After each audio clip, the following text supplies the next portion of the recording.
It took two major movie outfits to recreate one of the most bizarre films ever produced in local cinema. A movie based on true accounts. The horrifying tales that continue to haunt the survivors even in this very hour.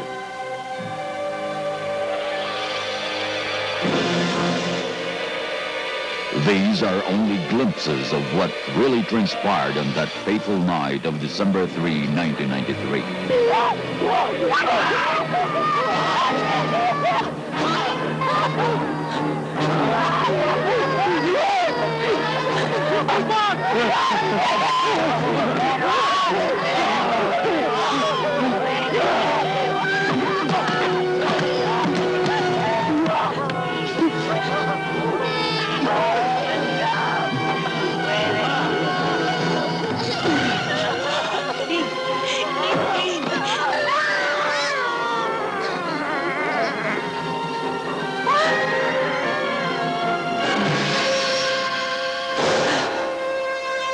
The Cecilia Masagka story, Antipolo Massacre.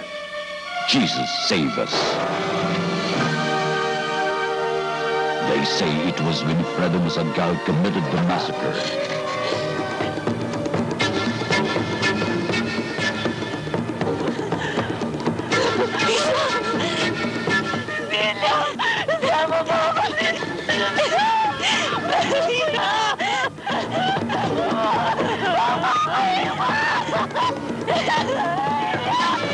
Kuya mo! Inay? Pinatay nila ang kuya mo! Pinatay nila!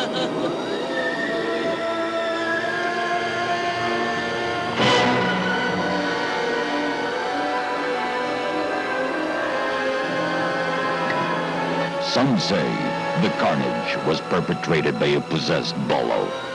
But Cecilia Masagka has a version of her own. It was the devil who slaughtered the victims.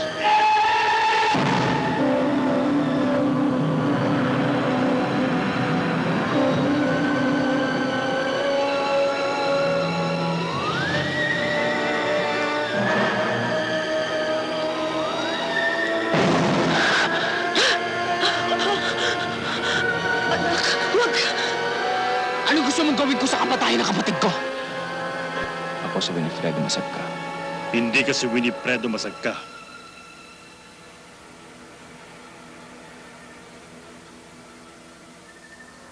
Yun ang pangalan ko.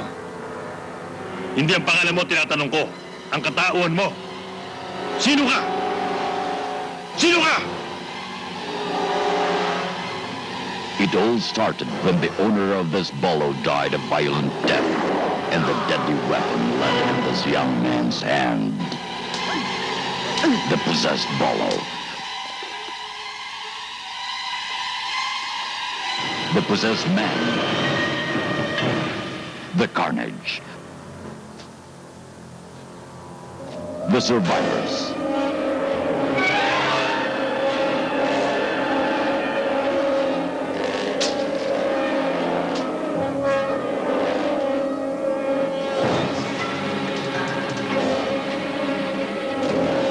The night, even hell, fell silent.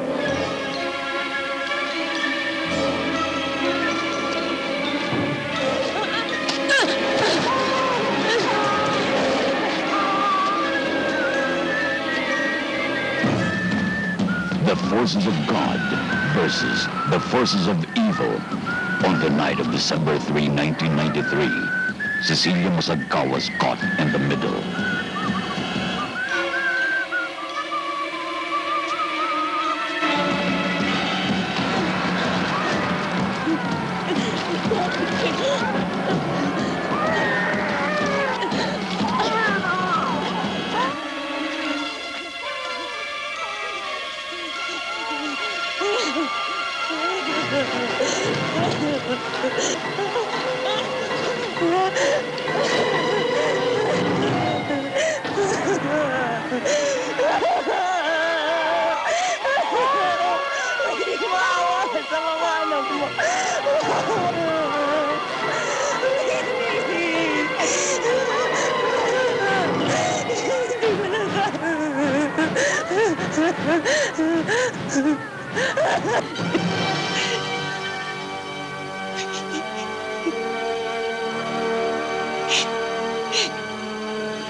They say love conquers all.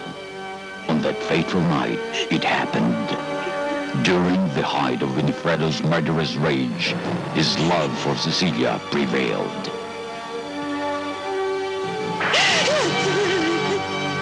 Tumakbo na kayo, Cecilia. Tumakas na kayo ng mga anak natin. Bago magbago isip ko.